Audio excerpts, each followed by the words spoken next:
नमस्कार, आप देख रहे हैं विशेष। आपके साथ मैं हूं अंजना ओम कश्यप। एक देश अपने भविष्य और भाग्य पर आंसू बहा रहा है और 192 देश चुपचाप देख रहे हैं।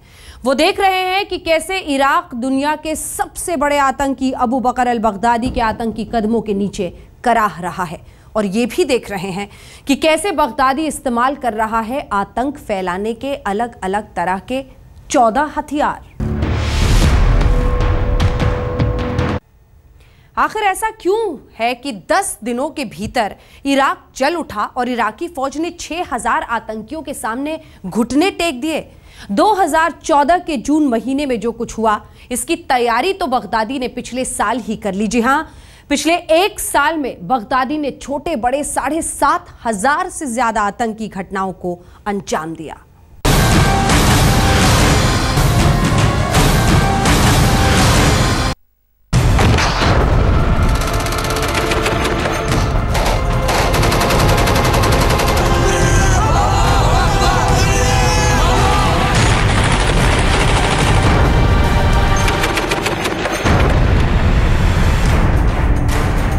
इक्कीसवीं सदी के पहले दशक का ओसामा बिन लादेन काफी पीछे छूट गया। अब सामने आया है दूसरे दशक का अबू बकर अल बगदादी। इस बगदादी ने इराक में त्राहिमाम मचा रखा है। इराक का एक बड़ा हिस्सा अब इसके कब्जे में है और ये चाहता है कि इसके आतंक का दायरा दुनिया के कई हिस्सों तक पहुंचे, जबकि इसका एपिसेंटर बगदाद बने। इसीलिए इस बगदादी का आतंकवादी संगठन, या कहिए कि अल-कायदा के नए रूप Islamic state of Iraq and Syria यानी ISIS के आतंकवादी बगदाद के बाहरी इलाके तक आ थमके हैं। उनका दबदबा इतना बढ़ता जा रहा है क्योंकि इसमें बहुत सारे ग्रुप्स हैं सऊदी अरेबिया के, दूसरे कंट्रीज़ के, जो चाहते हैं कि इराक में वापस सद्दाम हुसैन जैसे आदमी का सुन्नी राज हो। हालांकि सुन्नीज़ वहाँ माइनॉरिटी में हैं और उस राज को पाने के लिए जितने पेट्रोल डॉलर्स खर्च करने पड़ेंगे वो किए जाएंगे। कैसे इतना ताकतवर बना बगदादी? आखिर इसने 4 साल में ऐसा क्या किया कि आतंक की दुनिया का सबसे बड़ा चेहरा बन गया? वो चेहरा जिसे बहुत कम लोगों ने देखा है और जिसकी तस्दीक के लिए सिर्फ यही 2 तस्वीरें हैं, धुंधली सी। लेकिन इस धुंधली तस्वीर ने दुनिया के एक बड़े हिस्से को बेहद बदरंग बना रखा है। हिजरी साल 1434 यानी साल 2013 में ISIS ने कुल 7681 आतंकवादी हमलों को अंजाम दिया है। इससे आप अंदाजा लगा सकते हैं कि आतंक की इस नई खेप का मंसूबा कितना खतरनाक है। इतना अमेरिकन्स ने वेपन्स और वेस्टर्न पावर इतने वेपन्स लेके आए थे, सारे वेपन्स जो हैं वो इनके हाथ में आने लगे, छोड़ के जा रहे हैं, बेच रहे हैं। पहली गल्फ वॉर के बाद में 2.2 बिलियन वर्थ आर्म्स इन्होंने बेचे अमेरिकन्स ने। तो ये सारे के सारे इनको वेपन जब मिल जाता है इनको, तो जिसके हाथ में बंदूक और मोटर आ जाती है वो तो वैसे ही अपनी हुकूमत कायम करने की सोचने लगता है। हालात इराक में बिगड़ रहे हैं। बगदादी बगदाद के बगल में खड़ा है, लेकिन खतरे की घंटी तो दुनिया भर में बज चुकी है। जब महज 1 साल के भीतर 7500 से ज्यादा आतंकी ऑपरेशन को बगदादी अंजाम दे चुका है, इससे आप सोच सकते हैं कि अरब देश ज्वालामुखी के किस मुहाने पर खड़े हैं। तो दिल थाम कर देखिए कि कैसे अलग अलग ऑपरेशंस को अंजाम देता रहा है ISIS। बगदादी का पहला हथियार, 1 साल में 160 आत्मघाती हमला। अगर 6000 आतंकवादियों के सामने एक देश की पूरी सेना थकी हारी दिख रही है, अगर इराक की हुकूमत घुटने के बल बैठ रही है, तो इससे साफ हो जाता है कि उन आतंकवादियों के इरादे कितने खतरनाक होंगे। सिर्फ इराक ही नहीं बल्कि सीरिया और दूसरे अरब देशों में भी ISIS के आतंकवादी दस्ते बगदादी के बड़े हथियार साबित हुए हैं। ये अपने जो इनके यहाँ बिल्कुल आर्मी की तरह बनाई है, जो सोल्जर्स हैं उनको काफ़ी पैसा देते हैं और इस वजह से बहुत से यूथ इनके यहाँ जुड़े हुए हैं और बहुत अच्छी ट्रेनिंग भी देते हैं। इनको ट्रेनिंग वगैरह इन सब ने ISI पाकिस्तान में शुरू में ली थी, बाद में उन्हीं लोगों ने इनको ट्रेन किया है। बगदादी का दूसरा हथियार, दुश्मनों का नरसंहार। 1 साल में 1083 नरसंहारों को अंजाम। अगर इराक आज अपने नागरिकों के लहू से लथपथ है, अगर एक संप्रभु देश अपने ही लोगों की मौत पर आंसू बहा रहा है और जख्मों से कराह रहा है, तो इसके पीछे बड़ा कारण बगदादी के आतंकवादियों का लोगों को चुन चुन कर मारना भी है। कहीं हथियारों से तो कहीं चाकू और खंजर से ISIS के लड़ाके लोगों को पकड़कर मार डालते हैं। पिछले एक साल में ऐसे 1083 नरसंहारों को बगदादी एंड कंपनी ने अंजाम दिया है। बगदादी का तीसरा हथियार गाड़ियों का आत्मघाती दस्ता। एक साल में 615 घटनाएं।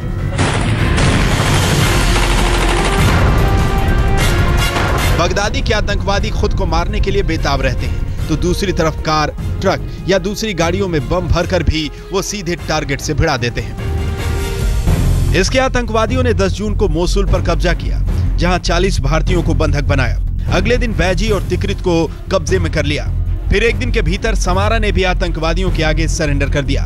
12 जून को ही धुलोया पर आतंकवादी कब्जा हो गया, जबकि 13 जून को जलावला और सादिया पर ISIS का परचम लहराने लगा।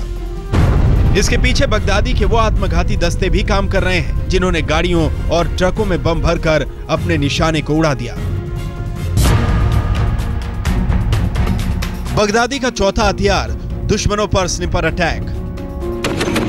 इस सवाल पर बहस होती है कि आखिर बगदादी और उसके आतंकवादी संगठन को हथियार कहां से मिलता है, लेकिन यह भी सच है कि तमाम स्वचालित और आधुनिक हथियारों से बगदादी के आतंकवादी लैस हैं। आलम यह है कि बस एक साल के भीतर ही 1000 से ज्यादा स्निपर अटैक के जरिए कई जगह आतंक फैलाने में ये कामयाब रहे। खासतौर से इनका जो ISIS ग्रुप है, ये पूरे अरब वर्ल्ड में फैलता जा रहा है और बहुत ही ये लोग ऑर्गेनाइज ग्रुप है, इतना ऑर्गेनाइज कोई नहीं होगा। बगदादी का पांचवां हथियार धार्मिक स्थलों पर हमला। 2013 में 1000 से ज्यादा जगहों पर बमबारी। इराक में आतंक मजहब की आड़ में काम कर रहा है। ISIS खुद सुन्नियों का खैरखा बनता है और इस चक्कर में शियाओं पर उसका हमला पिछले 10 दिनों से बदस्तूर जारी है। आलम यह है कि एक साल के भीतर शियाओं और दूसरे धर्मों के पूजा स्थलों पर 1000 से ज्यादा आतंकी हमले हुए हैं। उन मस्जिदों को या तो जला दिया गया है या उन पर बम फेंके गए हैं। दिल्ली में सिद्धार्थ तिवारी के साथ आज तक ब्यूरो।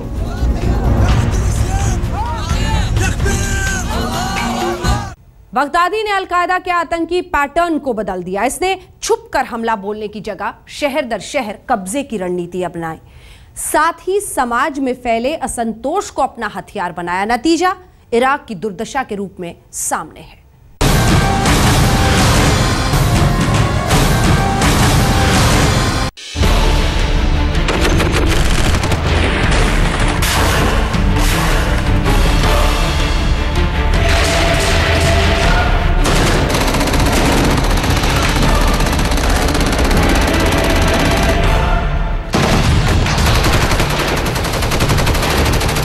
अपने सिर पर मौत और देश के भविष्य के सामने तबाही का खुला मंजर देखकर इराक की सरकार बेहद परेशानी में है।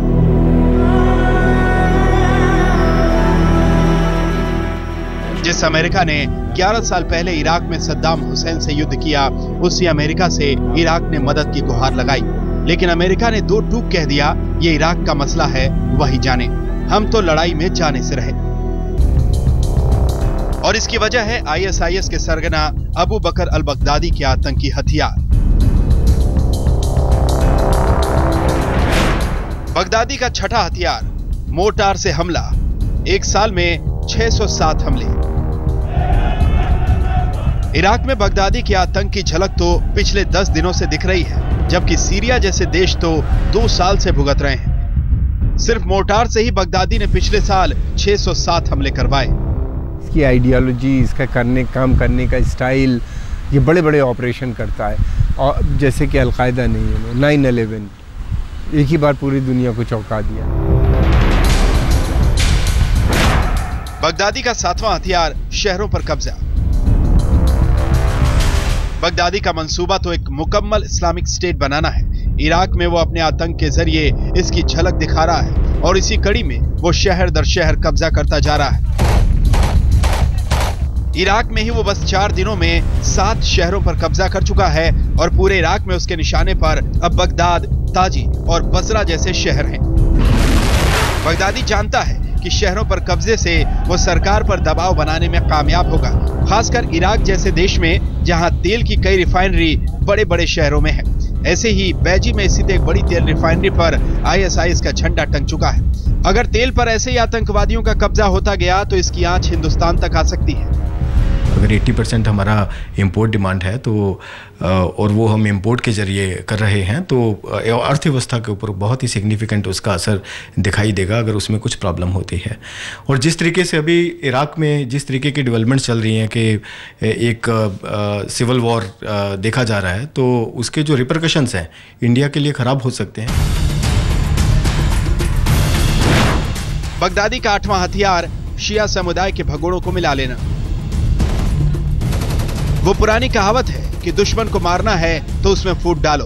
बगदादी हथियारों के साथ साथ ब्रेन गेम भी खेलता रहा है। 100 से ज्यादा ऐसे मौके आए जब ISIS ने शिया समुदाय के भगोड़ों को आतंक के अपने कारनामों से जोड़ा।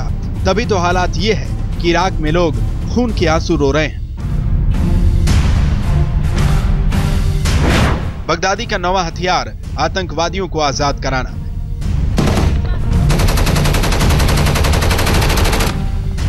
बगदादी के आतंकवादी संगठन में अगर 11,000 आतंकवादी हैं तो ये संख्या सिर्फ महज नाम के लिए नहीं बल्कि इसके पीछे एक बड़ा कारण है। बगदादी ने तमाम जेलों में कैद आतंकवादियों को छुड़ाया।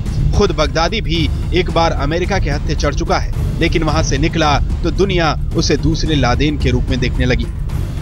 वो इस समय तो बिल्कुल लादेन की तरह है और वो ज़हवारी जो उसके मेन हेड है अलकायदा के, उनसे बड़ी उसकी ऑर्गेनाइजेशन है, उसकी ज़्यादा फॉलोइंग है और इसके पास काफ़ी असलहा भी है। इन्हीं ने बहुत सा असलहा अभी कैप्चर कर लिया।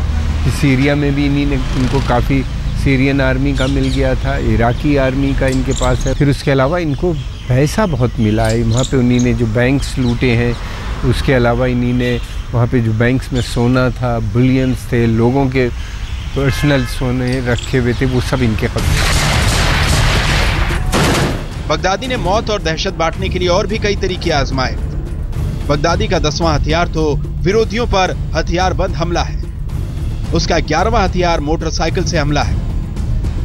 12वां हथियार सड़क चलते बम फेंक कर दहशत का माहौल बना देना है।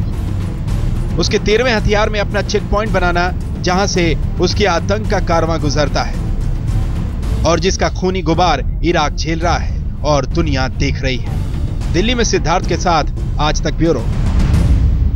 Islamic state of Syria and Iraq यानी ISIS के सरगना बगदादी ने तेल के कुओं से अपनी तिजोरी भरने के लिए पैसे निकाले। इसके लिए रिफाइनरी लूटी तो फिरौती और बैंक लूटने को भी अपना हथियार बनाया। उस लूट की कब्र पर बगदादी ने आतंक की फसल उपजाई।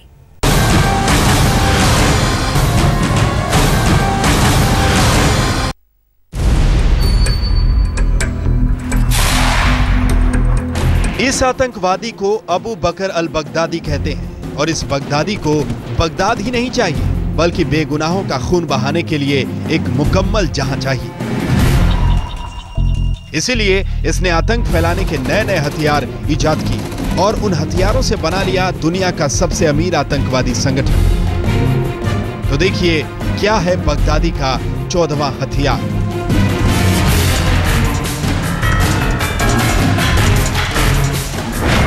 बगदादी का 14वां और आखिरी हथियार लूट और फिरौती। अगर इस आतंकवादी संगठन का मंसूबा इराक ईरान से आगे बढ़कर दूसरे देशों पर कब्जा करना है तो इसकी वजह ISIS की तिजोरी में मोटे माल का होना है। दरअसल लूट से ही ISIS ने जबरदस्त कमाई की है। मोसूल पर कब्जा करने से पहले ISIS के पास 5250 करोड़ की संपत्ति थी, लेकिन बैंक लूट और तेल कुओं पर कब्जे के बाद यह संपत्ति बढ़कर 9000 करोड़ रुपए तक पहुंच गई। इसके पास काफ़ी फंड है, इन्होंने काफ़ी बैंक्स लूटे हैं, फिरौती बहुत की है, किडनैपिंग में इनको बहुत से यूरोपियंस को इन्होंने मिडल ईस्ट से किडनैप किया था, उसका बहुत पैसा मिला है। लेकिन बगदादी इतने पर मानने वाला नहीं है। उसे पता है कि इराक का तेल दुनिया को चलाता है और इसीलिए उसकी नजर तेल पर है।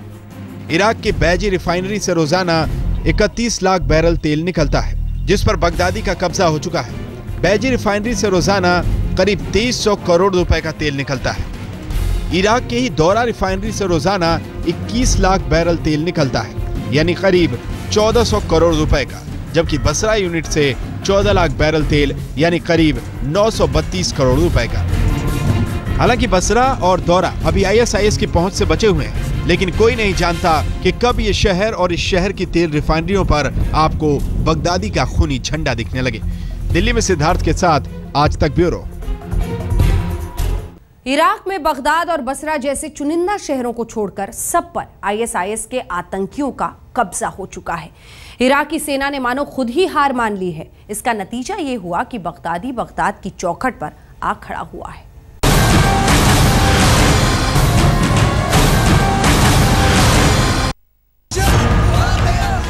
इराकी हुकूमत और ISIS के बगावती इरादों के बीच अब सिर्फ 40 किलोमीटर का ही फासला रह गया है।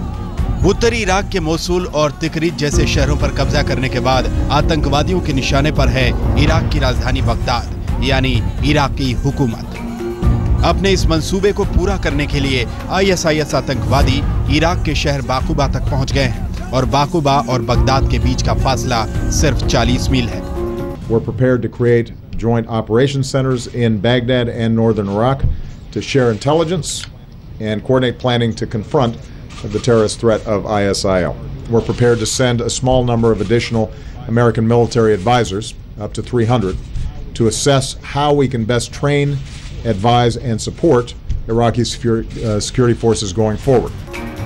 ये मंजर है इराक के दूसरे शहर किरकुक का, जहां इराकी फौजियों के साथ मिलकर कुर्द लड़ाके आतंकवादियों का सामना कर रहे हैं। काफी हद तक किरकुक को आतंकवादियों के चंगुल से छुड़ा लिया गया है।